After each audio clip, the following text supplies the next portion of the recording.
Mientras la cercana Venecia organiza su festival de cine, la localidad de Maróstica ensalza la faceta artística del ajedrez en una peculiar fiesta medieval cada 2 años y siempre en el segundo domingo de septiembre.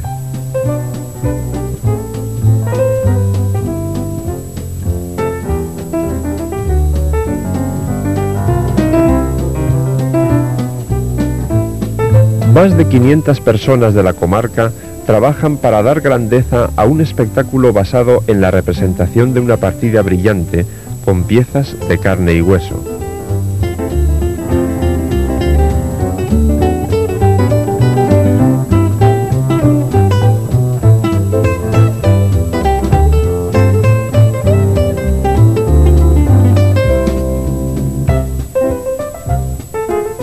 Así atraen a los amantes de la belleza hacia esta ciudad de origen romano, cuya plaza se adorna con estandartes a la espera del inicio de la fiesta.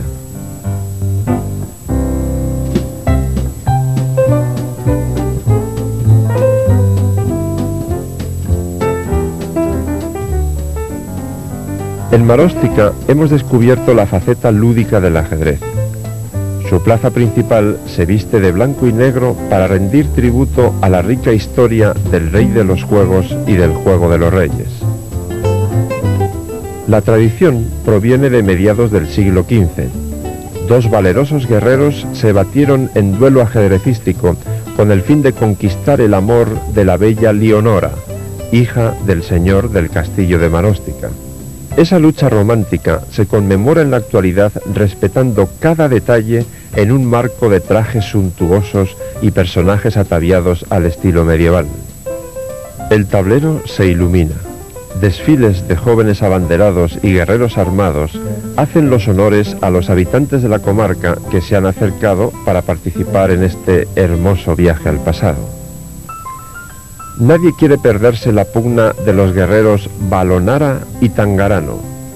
Nobles y villanos, soldados, bufones y niños, todos acuden a la fiesta. Recuperada la tradición en 1920, los entusiastas organizadores de Maróstica representan cada vez una partida selecta por su originalidad o virtuosismo. En esta ocasión, la elegida fue una pequeña obra de arte, que después analizaremos en profundidad, producida por el genial estadounidense Paul Morphy en la Ópera de París a mediados del siglo XIX contra el conde Isouard y el duque de Brunswick, a los que venció en solo 17 movimientos. Mientras el espectáculo continúa ante el disfrute general, aprovechemos para una maliciosa confidencia. La bella Leonora debió de ponerse muy contenta al ver que Valonara era el vencedor, porque ya era su amante en secreto. Bianco magna el temerario pedón e al re negro da scacco.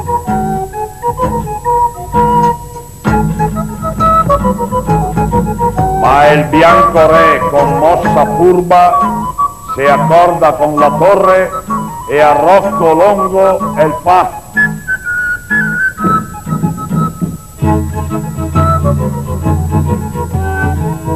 La torre negra de Regina altro non può far che 3 passi a Sanca.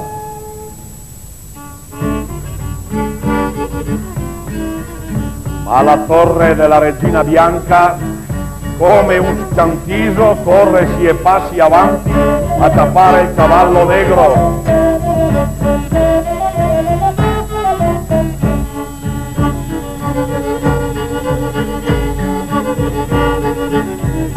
Ma l'alfier bianco, con fiero valor, tappa la torre e alle sacre maestà scacco che dà.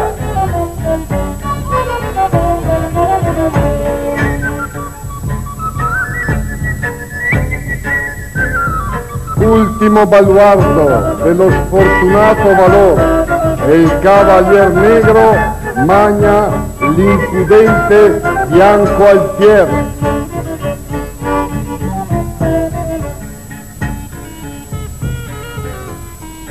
Sente Vardè, la Regina Bianca fa il gran sacrificio. si sposta di 5 passi e al re scacco la dà.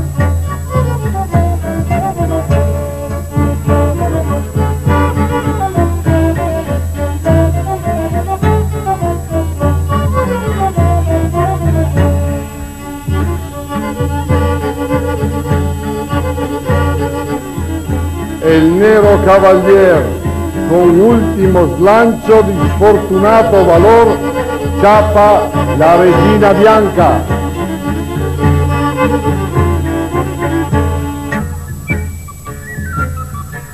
Vola, torre bianca, longa è la via, ma con possanza e vero valor al re dà scacco matto.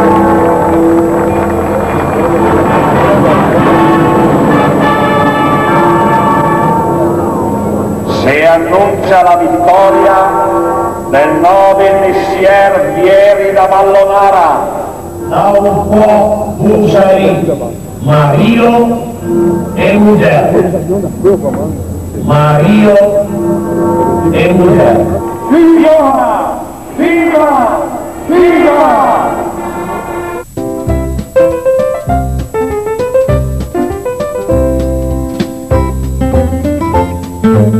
Como estoy segurísimo de que les gustó mucho el final de Reyes y Peones que les mostré en el vídeo anterior, voy a poner ahora otro ejemplo sobre el mismo tema. A mí me parece realmente fascinante que, habiendo tan pocas piezas en el tablero, haya al mismo tiempo tantos temas brillantes, esos golpes que producen asombro en el aficionado, que le dejan a uno atónito por el impacto, porque no se lo espera. Esta es una posición muy conocida, en la que a primera vista las negras deben ganar por una sencilla razón. El rey negro está muy cerca de los peones blancos y le bastaría ir a B4 y comérselos en fila india. Aparentemente las blancas están perdidas y, sin embargo, el enunciado del problema dice: las blancas juegan y ganan. El secreto está en que los tres peones blancos ocupan la quinta fila, es decir, tienen una clara ventaja de espacio.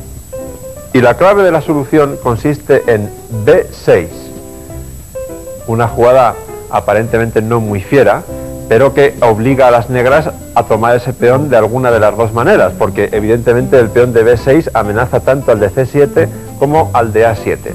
Y el objetivo de las blancas es abrir una vía por un método drástico, casi diría yo que brutal, para uno de sus peones hacia la octava fila. Es decir, si las negras capturan con el peón de A7, entonces seguiría C6 con el fin de desviar a este peón de la defensa de esa casilla. Y por el contrario, en la otra posibilidad, la solución sería simétrica, es decir, si C por B6, la respuesta sería A6. Como se amenaza A por B7, no hay más remedio que tomar este peón en A6, y entonces sencillamente C6 y hay luz verde, vía libre para ese peón de C6 que va a convertirse en dama. Y huelga decir además que para cualquier jugador mínimamente avezado, con esa dama en C8 y estos peones tan atrasados todavía, no hay ningún problema para las blancas para ganar la partida. Esta es otra de esas posiciones que a mí jamás se me han olvidado desde la primera vez que la vi, y creo que ahora ustedes ya entienden por qué. Una de las sensaciones más desagradables que puede sufrir un ajedrecista durante una partida es darse cuenta de pronto de que va a perder una posición que él creía ganadora. Las partidas de ajedrez duran por término medio 5 horas. Ahora imagínense ustedes lo duro que resulta trabajar duramente durante todo ese tiempo para conseguir una posición supuestamente ganadora, y entonces cuando lo que te falta, lo único que te falta en realidad es rematarla, simplemente te das cuenta de que estás perdido. Eso ocurrió precisamente en esta partida, disputada entre dos ilustres desconocidos en Viena en 1931, Svasina y Müller.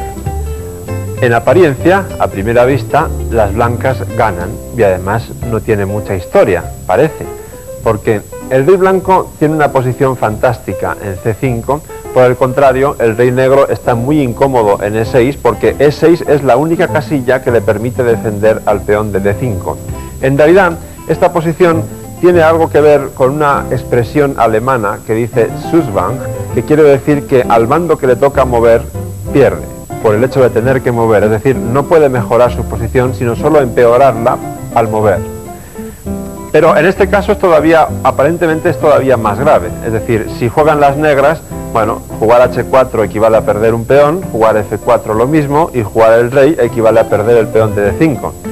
Pero si jugasen las blancas tampoco cambiaría mucho, en apariencia, insisto.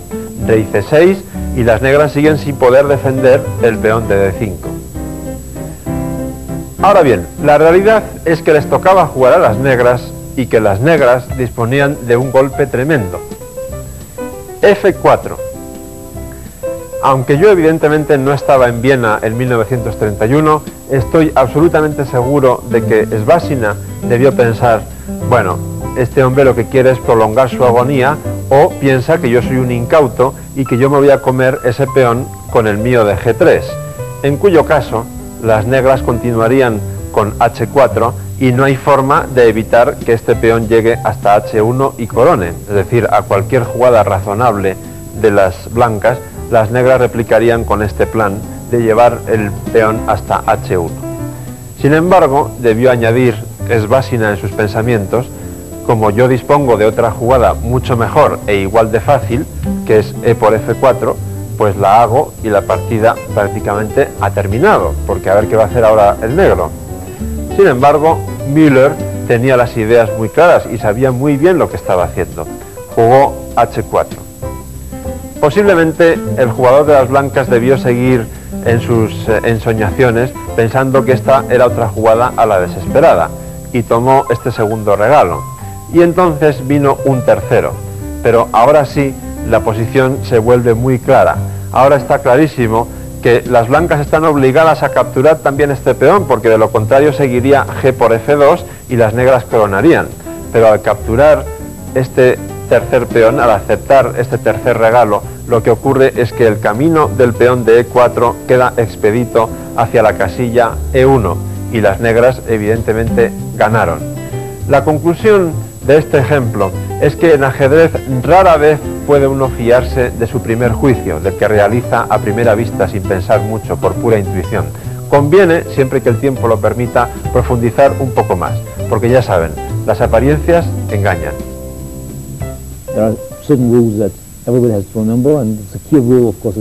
Hay que recordar algunas reglas como la del triángulo. Esta regla se utilizó en una situación diferente, pero se aplica la misma regla. Yo jugaba con las negras y alcanzamos una posición que, tras enrocar, parecía una victoria fácil para mí.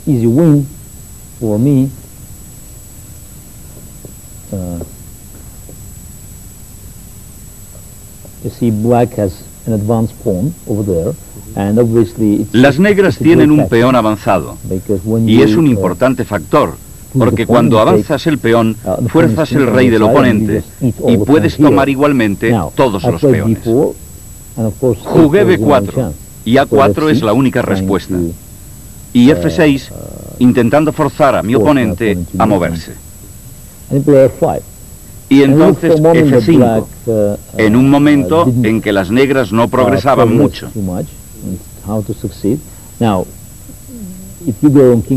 Si vas con el rey a D6, rey a D4, a D3, entonces habrá un final de dama con el peón en H, y se comerán todos los peones.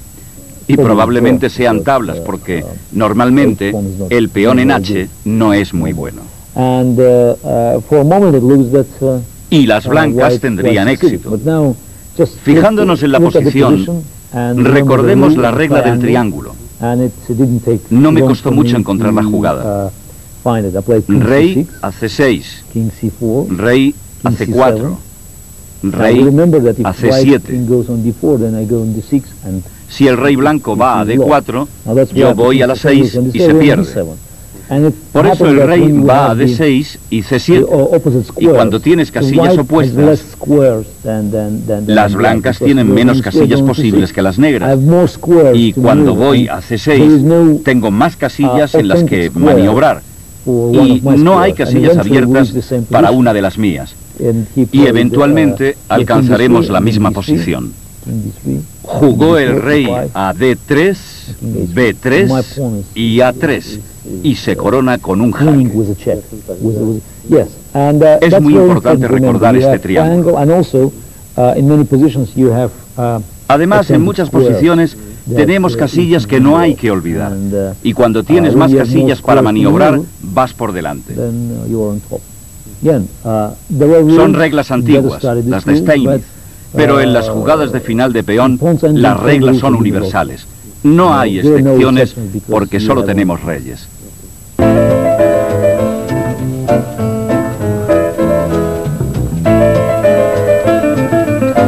Cuando una partida llega a una posición con el centro totalmente bloqueado, con sus cadenas de peones bloqueadas, los jugadores tienden a dormirse, en sentido figurado, es decir, a pensar solamente en operaciones en los flancos, dando por sentado que ese centro es inamovible. Sin embargo, esa actitud puede ser peligrosa, porque debido fundamentalmente a detalles tácticos, esos centros de peones bloqueados pueden explotar de forma violenta. Aquí tenemos un ejemplo muy claro. Evidentemente el centro está bloqueado y un primer análisis llegaría a la conclusión de que las negras tienen ventaja por dos motivos. En primer lugar, porque tienen un peón de ventaja, 7 contra 6, como pueden ver, y por otra parte, porque esta dama que ha hecho una incursión hasta C7 no tiene ningún aliado, ningún compañero, ninguna otra pieza blanca que pueda ayudarla en esa acción. Por lo tanto, da la impresión de que las negras tienen ventaja. Ese análisis sería falso, debido una vez más al famoso tema de la pieza sobrecargada. Esta dama es la única pieza que defiende al caballo de D8 y además también está evitando la ruptura central en F4. Aprovechándose de ese detalle, las blancas juegan F4. Como ya hemos dicho, no pueden tomar con la dama, las negras, porque entonces el caballo de D8 está perdido, así que hay que tomar con el peón. Y entonces sigue E5. Como les decía, el centro de pronto explota. Y el tema es el mismo de antes. Las negras no pueden tomar con la dama porque el caballo estaría perdido. Y como se amenaza a tomar en D6, etcétera, tienen que tomar con el peón. Y ahora vean qué casilla más fantástica ha quedado aquí para el caballo. Caballo E4 es una jugada muy fuerte que prácticamente obliga a mover la dama a H4 y entonces dama por E5 a su vez plantea una amenaza fortísima, se amenaza caballo F6 jaque, por lo tanto hay que parar esa amenaza, caballo H7 y una vez más caballo por C5, las blancas siguen tomando la fruta madura, ahora se amenaza el alfil y si el alfil se moviera, entonces las blancas retrocederían probablemente con el caballo nuevamente a E4 o a D3 y después el avance de estos peones unidos, C4 y D5 sería arrasador. Así que las negras podrían intentar un último recurso del pataleo, jugando F3 con la amenaza de F2 mate, pero las blancas disponen de una medida bastante dura, que es dama G3, se amenaza el peón de F3 y también la dama de H4, una vez más recurso del pataleo, dama de 4 jaque, pero después de dama F2 no hay nada mejor que cambiar las damas, y aquí no habría que analizar mucho más, porque fíjense qué posición. Si bien las negras tienen mayoría de peones en el flanco de rey, el rey blanco está dispuesto a frenarlos y en cambio es muy difícil frenar a esa pareja tremenda formada por los peones de C4 y D5. La moraleja es una vez más que no se fíen de las apariencias. Un centro puede estar muy bloqueado, pero hay que estar atento a los detalles tácticos, sobre todo a las piezas indefensas o mal defendidas. Para que quede todavía más claro, vamos a ver otro ejemplo en el que un centro aparentemente estático de repente explota y se abre por todos los costados. Esta es una partida de un torneo jugado en Hamburgo entre dos ilustres desconocidos que sin embargo nos sirve muy bien para ilustrar el tema. En este tipo de posiciones, en principio las negras lo que intentan es llegar a un final ventajoso, es decir, mantener la presión sobre este punto, maniobrar por el flanco de dama con torre C8, intentando ocupar esta columna y cambiar el mayor número de piezas posibles para llegar a un final ventajoso. Mientras tanto, las blancas deben atacar lógicamente en el flanco de rey aprovechando su ventaja de espacio en este ala. Sin embargo, hay un recurso, y además les recomiendo que se fijen bien porque es muy frecuente en ese tipo de posiciones, que permite que las blancas aceleren el ataque tremendamente y sobre todo, que es el caso que nos ocupa, que rompan el centro de las negras. Ese recurso es F5. Aparentemente se entrega un peón, así es, pero a cambio de tremendas compensaciones. Hay dos posibilidades de comérselo en cualquier caso, porque de lo contrario F6 sería una amenaza muy fuerte, incluso tomar aquí y debilitar ese peón también. Si las negras optasen por comérselo con el peón de caballo, entonces simplemente sigue G4, hay que volver a tomar ese peón, y ahora hemos abierto completamente las líneas sobre el ataque contra el rey negro. Seguiría, por ejemplo, caballo G5 amenazando mate, no habría nada mejor que alfil por caballo seguramente, luego seguiría alfil por alfil, y en fin, aunque las blancas tienen dos peones de menos, este peón está claramente perdido y además todas las piezas blancas van a contribuir al ataque sobre un rey prácticamente indefenso, con lo cual realmente esos dos peones son un precio muy barato. Ahora bien, bastante más guerra da la posibilidad de que las negras, cuando se juega F5, capturen con el otro peón, E por F5. La idea entonces es aprovechar que esta casilla ha quedado libre para el caballo, que se instala ahí atacando el peón de D5, que en este caso además es difícilmente defendible. Por lo tanto, las negras intentan aumentar su botín y toman también el peón de B2. Las blancas ganan espacio también por aquel lado, hay que mover la dama, no hay muchas más que dama A3, torre B3, dama A4, manteniendo todo lo posible la presión sobre este punto, como he dicho al principio, y ahora caballo por D5, con lo cual eliminamos otro de los peones centrales negros.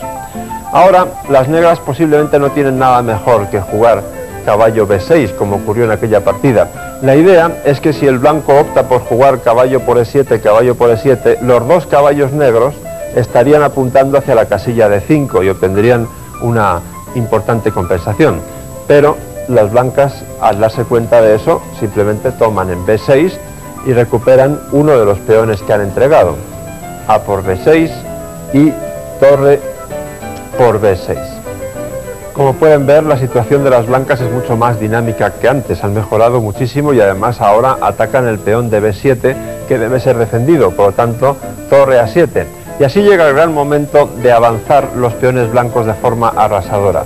D5 para empezar, se ataca al caballo, las negras pueden aguantar un poco clavándolo con torre de 8, pero la dama sencillamente se va a B5, ahora sí se amenaza capturar el caballo, que debe moverse, las blancas cambian las damas para hacer más grande su ventaja, porque eso deja indefenso el peón de B7, primero sigue el avance tremendo de los peones, D6, hay que recular con el alfil, y entonces las blancas capturan otro peón, y en realidad esta posición ya estaría lista para que las negras abandonen, porque esos peones han hecho estragos.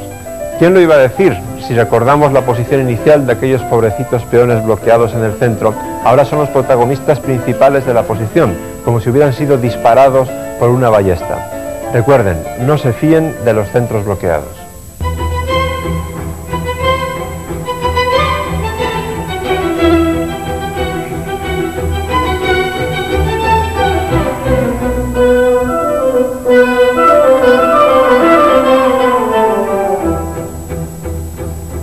Qué bien suena el Barbero de Sevilla. Para disfrutar en todo su esplendor de la obra de arte que voy a mostrarles a continuación, intenten situarse en la Ópera de París en el año 1858. Los asistentes visten los elegantes trajes de la época, los carruajes están aparcados en la puerta, el ambiente es de gala. El genial estadounidense Paul Morphy, que entonces tenía 21 años, comparte uno de los palcos con el duque de Brunswick y el conde de Issoire. Acaba de terminar la primera parte del Barbero de Sevilla. Entonces, para aprovechar el intermedio, el conde y el duque invitan a Morphy a disputar una partida en consulta, es decir, los nobles jugarán juntos con las piezas negras y Morphy con las blancas. El norteamericano acepta encantado, pero en ese momento seguro que no es consciente de que va a protagonizar una de las partidas más famosas de todos los tiempos. Como digo, Morphy tenía las blancas y empezó la partida con E4.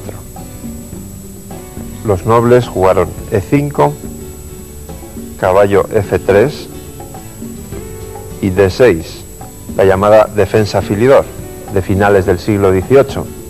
Morphy, lógicamente, ocupó el centro con D4, y aquí viene el primer error del conde y del duque, que juegan alfil G4 en lugar de las más normales caballo F6 o caballo D7 incluso. Alfil G4 se castiga rápidamente, y Morphy lo hizo, con D por E5. Y ahora no valdría D por E5 para las negras por dama por D8, seguida de caballo por E5.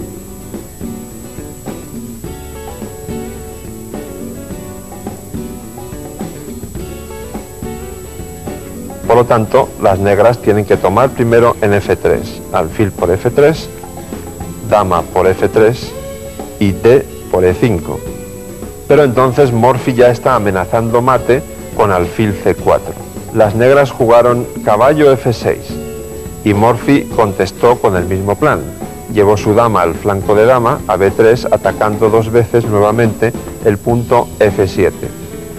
Las negras no tienen más remedio que estropear todavía más el desarrollo de sus piezas para poder defender ese punto, y juegan dama E7, que además esconde la inocente intención de que Morphy tome el peón de B7 y entonces las negras jueguen dama B4 jaque, obligando al cambio de damas y quedándose solo con un peón de menos.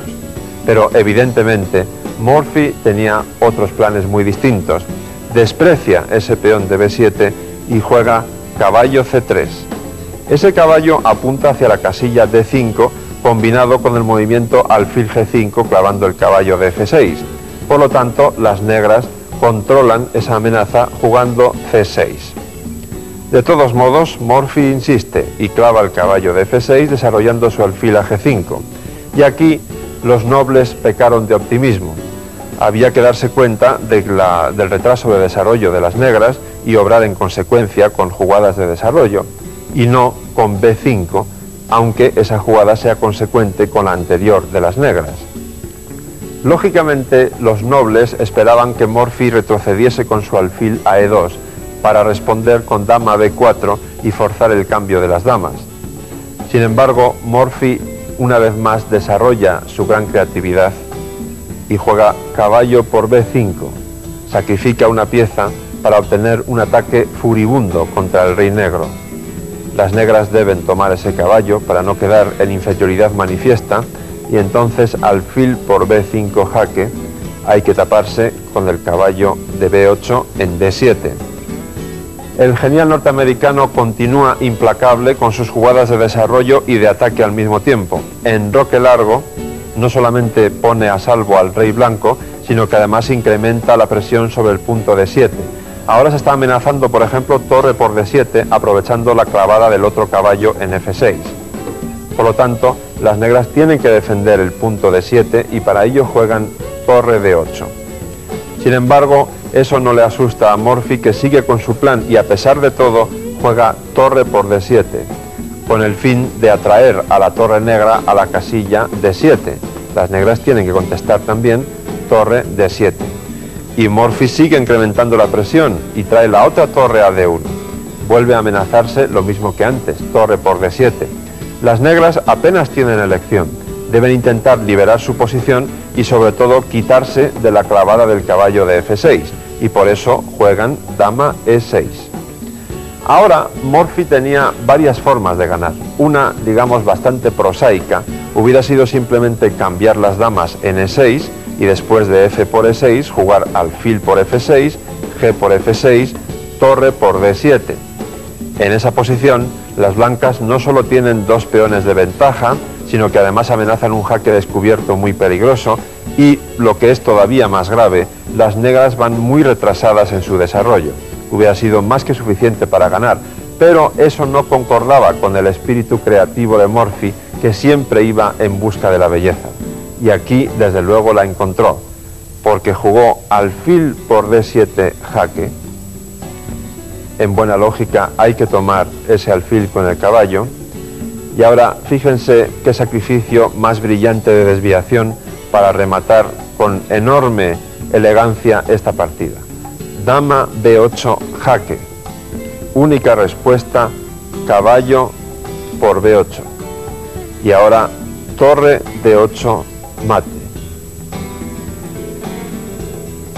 Conviene resaltar que este jaque mate es sumamente económico, porque las blancas han utilizado las últimas dos piezas que les quedaban para darlo. Por otro lado, no resulta difícil imaginar el muy diferente estado de ánimo de los protagonistas cuando terminaron la partida y se dispusieron a escuchar la segunda parte del Barbero de Sevilla. Mientras el conde y el duque seguramente tenían cara de pocos amigos, Morphy, sin duda alguna, era consciente de haber producido una auténtica obra de arte.